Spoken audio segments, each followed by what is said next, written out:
Stevie, nouvel album qui sera lancé ces prochains jours. Qu'est-ce que tu nous présentes aujourd'hui?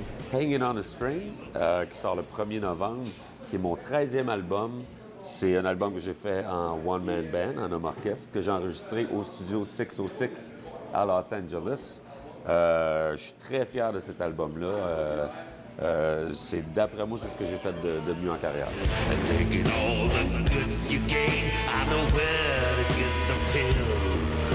Un des premiers points qu'on a abordé lors de ton arrivée, c'est le studio 606. Parle-moi du côté mythique de cet endroit-là et pourquoi ça a quelque chose d'encore plus magique pour toi de l'avoir tourné là-bas. C'est un studio qui a une console légendaire. Il y a eu un documentaire fait par Dave Grohl des Foo Fighters qui s'appelle Sound City, sur le studio Sound City où les Nirvana avaient enregistré Nevermind, Appetite for Destruction, Guns N' Roses avait été là, Fleetwood Mac, les Grateful Dead, Tom Petty. C'est un studio vraiment légendaire qui a fermé.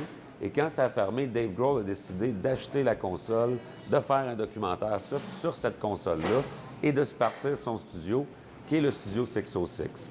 Et le studio 606, tu peux pas appeler puis le louer. Il faut que tu connaisses un des membres des Foo Fighters ou un des techniciens qui travaillent avec eux autres. Puis moi, je suis ami avec Daryl Thorpe, qui est l'ingénieur qui fait les albums des Foo Fighters.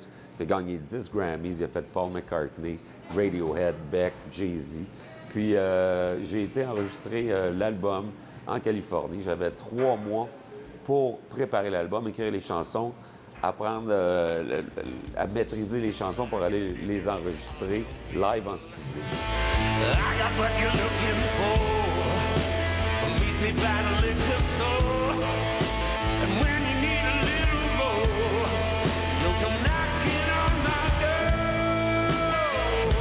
C'est pas beaucoup de temps, 3 mois pour tout faire ça. Ben, tu sais, souvent les meilleurs albums ils sont faits avec une date limite, un deadline. Tu sais, quand tu as trop de temps, tu perds ton temps, mais quand tu as une date limite, là, tu as ton focus qui est tout à la même place. Puis ça j'ai bien aimé avoir ça. Donc, j'ai eu 6 mois pour me préparer en tout. Puis là, je l'ai fait en 5 jours. C'est des premières takes, deuxième take, troisième take. L'énergie était là. J'ai jamais été aussi focusé sur quelque chose parce que je voulais pas me planter. J'étais vraiment prêt comme j'ai jamais été prêt de toute ma carrière.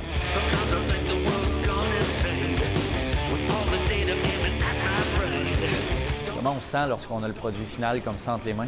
Ah, écoute, c'est un des meilleurs feelings qu'il n'y a pas parce que c'est beaucoup de préparation. Cet album-là, tout ce projet-là, ça a commencé il y a 1 an et demi. L'écriture des tunes a commencé il y a 1 an et demi. Après ça, toute la pratique, aller enregistrer, ensuite travailler sur la pochette, la mise en marché.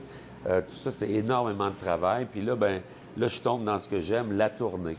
Là, c'est ça. Ça fait 1 an et demi que j'attends ce moment-là. Je suis très content. 2 spectacles à venir dans la région, les 8 et 9 novembre. C'est complet pour le 8. Il reste encore des billets aux dernières nouvelles pour le 9 au Moulin Seigneurial à Bécancour. Mais il y a un autre spectacle, Steve, que tu dis, on ne doit pas manquer celui-là, c'est à Montréal. Oui, le 30 novembre, je suis au Théâtre Beanfield, l'ancien Théâtre Corona à Montréal. Je prépare un show de 3 heures pour celui-là. C'est le gros, c'est ma rentrée montréalaise, mais je suis aussi un petit peu partout au Québec. Il va y avoir Pont-Rouge.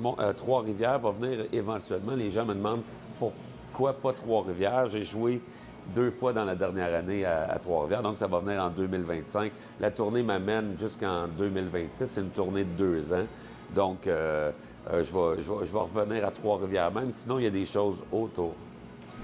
Tu étais un habitué du festival Trois-Rivières en blues. Ça a dû faire un petit pincement cet été de ne pas pouvoir s'y arrêter? Ah, ben oui, je trouve ça dommage. J'ai entendu on me dit que ça va peut-être revenir en formule plus petite. C'est un festival qui n'était pas subventionné. C'est pas facile en période post-pandémie pour des festivals qui ne sont pas subventionnés. Alors, on souhaite que peut-être qu'il pourrait avoir de l'aide.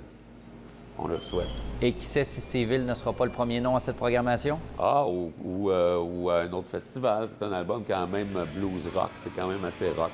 Donc, je peux être dans n'importe quel festival. Stevie, merci beaucoup. Bon succès avec cet album.